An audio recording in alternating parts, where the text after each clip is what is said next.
Class 10 mathematics का जो chapter 6 है, जिसमें प्रमेय 6.1 है, जिसमें लिखा हुआ है कि सिद्ध करें यदि किसी त्रिभुज की एक भुजा के समांतर अन्य दो भुजाओं को भिन्न भिन्न बिंदुओं पर प्रतिच्छेद करने के लिए एक रेखा खींची जाए तो ये अन्य दो भुजाएं एक ही अनुपात में विभाजित हो जाती है। इस प्रमेय को थेल्स प्रमेय भी कहा जाता है। और इस टाइप का सवाल जो आपके एग्जाम में आते हैं वो लॉन्ग टाइप में आते हैं, जो लगभग आपके 5 मार्क्स के लगभग या 7 मार्क्स में आपकी ये वाला सवाल आता है प्रूफ करने के लिए। ठीक है, तो लॉन्ग में आपको एक प्रमेय आएगा ही आता है इस चैप्टर से। तो हम लोग प्रमेय 6.1 को इस वीडियो पे हम लोग सोल्व करेंगे। ठीक है, इसमें बोला है कि यदि किसी त्रिभुज की एक भुजा, यानी आपको सबसे पहले क्या बनाना है, त्रिभुज बनाना है। तो इसको बारी बारी से हम लोग आराम से बनाएंगे। तो सबसे पहले आपको क्या करना है, एक त्रिभुज बनाना है। तो हम एक त्रिभुज ले लेते हैं।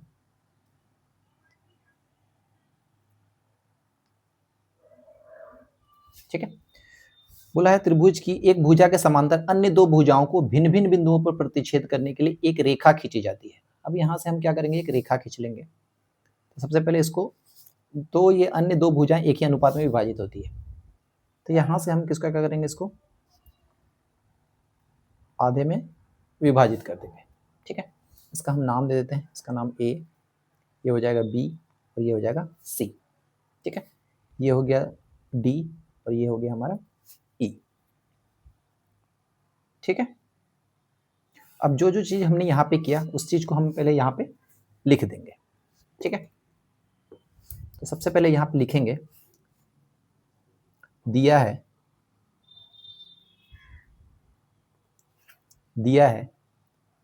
कि त्रिभुज, ये क्या है, त्रिभुज आपका एबीसी, त्रिभुज एबीसी में बीसी जो है वो क्या है, समांतर है डीई का। ठीक है, तो एबीसी में बीसी के समांतर, बीसी के समांतर एक रेखा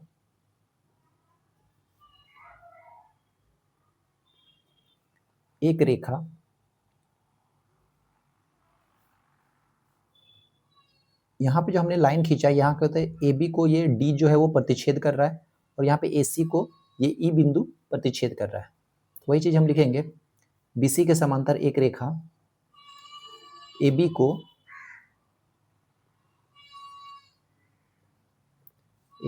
डी पर तथा ए सी को ई पर प्रतिच्छेद करता है, प्रतिच्छेद करती है। यहाँ पे आप पिक्चर पे देख सकते हो, यहाँ पे ए बी जो है वो डी बिंदु पे प्रतिच्छेद कर रहा है, डी बिंदु, ए सी जो है रेखा वो ई बिंदु को प्रतिच्छेद कर रही है। यही चीज़ हमने यहाँ पे लिख दिया। ठीक है, आपको सिद्ध क्या करना है कि ये ए डी बट्टा डी बी होना चाहिए और इधर ए ई बट्टा ई सी होना चाहिए, आपको प्रूफ करना है। तो वही चीज़ लिखेंगे, फिर हम सिद्ध करना है, सिद्ध करना है, को क्या सिद्ध करना है कि ए डी बट्टा डी बी, ए डी बट्टा डी बी बराबर, इधर में क्या है आपका ए ई बट्टा ई सी, ए ई बट्टा ई सी। आपको ये प्रूफ करना है। ठीक है, प्रूफ करने के लिए हम क्या करना पड़ेगा, इस त्रिभुज में हमको अपने ही मन से कुछ रचना करना पड़ेगा, तभी हम इसको क्या कर सकते हैं, प्रूफ कर सकते हैं। ठीक है, तो रचना में हम क्या करेंगे,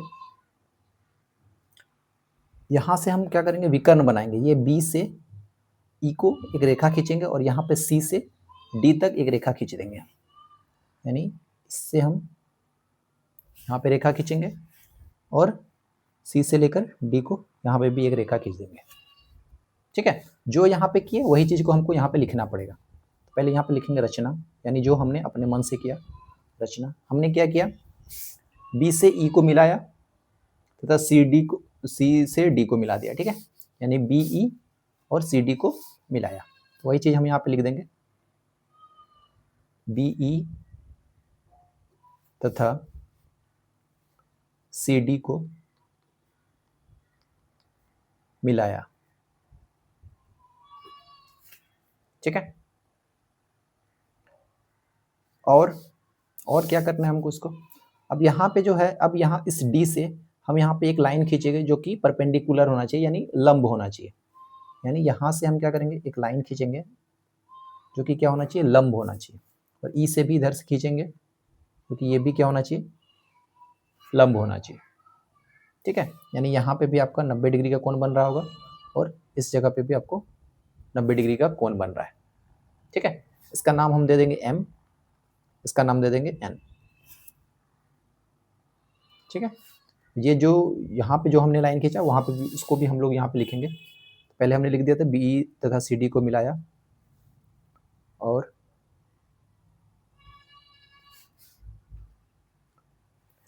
हमने क्या किया, और हमने यहाँ पे जो ई से हमने लाइन खींचा ई एन, ये क्या है, लंब है किस पे, ए बी पर, और इधर से डी एम जो है वो भी लंब है किस पर, ए सी पर। तो वही चीज़ हम यहाँ पे लिख देंगे, ई एन लंब, लंब को उल्टा टी से लिखते हैं, लंब ए बी एवं डी एम लंब ए सी खींचा। ठीक है, यहाँ तक हो गया। अब इससे के बाद हमको क्या करना है, प्रूफ करना है। तो यहाँ पे हम लिखेंगे प्रूफ।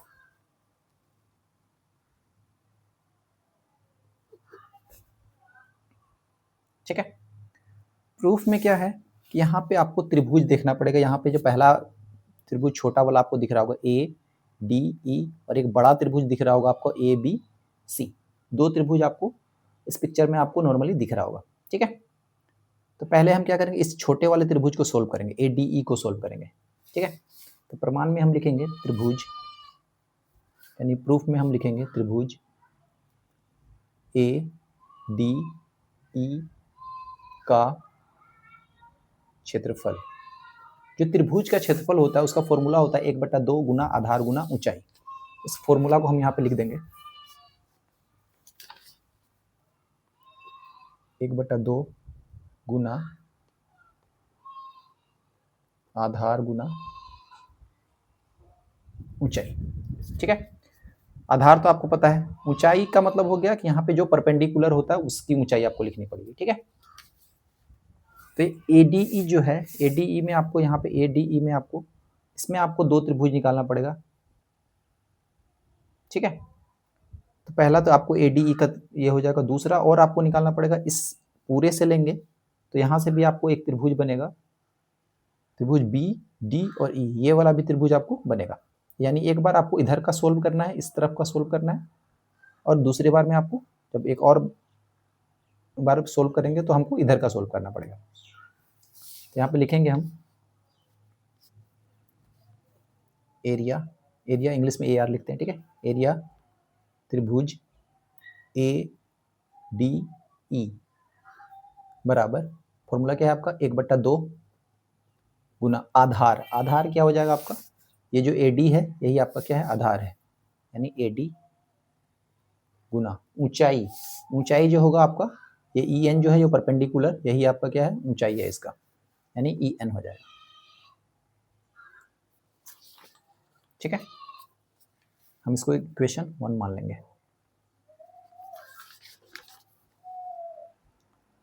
उसके बाद क्या है, दूसरा हम लेंगे एरिया ऑफ त्रिभुज। इस बार हम ये वाला त्रिभुज ले लेंगे आपका बी डी ई, ये वाला त्रिभुज लेंगे, एरिया ऑफ त्रिभुज बी डी ई बराबर, फॉर्मूला क्या होगा, 1/2 गुना आधार। आधार क्या हो जाएगा इस पर, इसमें इसका जो आधार हो जाएगा वो आपका बी डी या डी बी बोल सकते हैं इसको। ठीक है, डी बी लिख सकते हैं, डी बी गुना ऊंचाई जो होगा वो सेम ही होगा, इसमें भी ई एन ही होगा, और इसको मान लेंगे समीकरण 2। ठीक है, अब क्या करेंगे, इन दोनों समीकरण को, समीकरण 1 समीकरण 2 को क्या करेंगे, भाग करेंगे। भाग का मतलब हो गया कि वो बट्टे में आ जाएगा। लिखेंगे समीकरण 1 को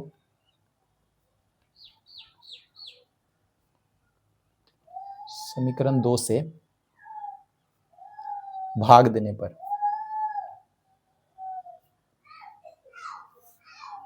ठीक है, भाग देंगे तो ये क्या आ जाएगा, बट्टे में आ जाएगा, यानी एरिया ऑफ त्रिभुज जो यहाँ पे है ADE बट्टा एरिया ऑफ त्रिभुज BDE बराबर, ये क्या हो जाएगा आपका, पहले वाले में ये आया था 1/2, इसको हम लिख सकते हैं 1/2 गुना AD गुना EN बट्टा 1/2, दूसरा वाला क्या था आपका DB गुना EN। ठीक है, ये EN कट जाएगा, 1/2 भी कट जाएगा, तो हमारे पास क्या बचेगा, सिर्फ AD और इधर अब बचेगा आपका DB, AD बट्टा DB, और ये सब सारा क्या हो जाएगा, कट जाएगा। ठीक है,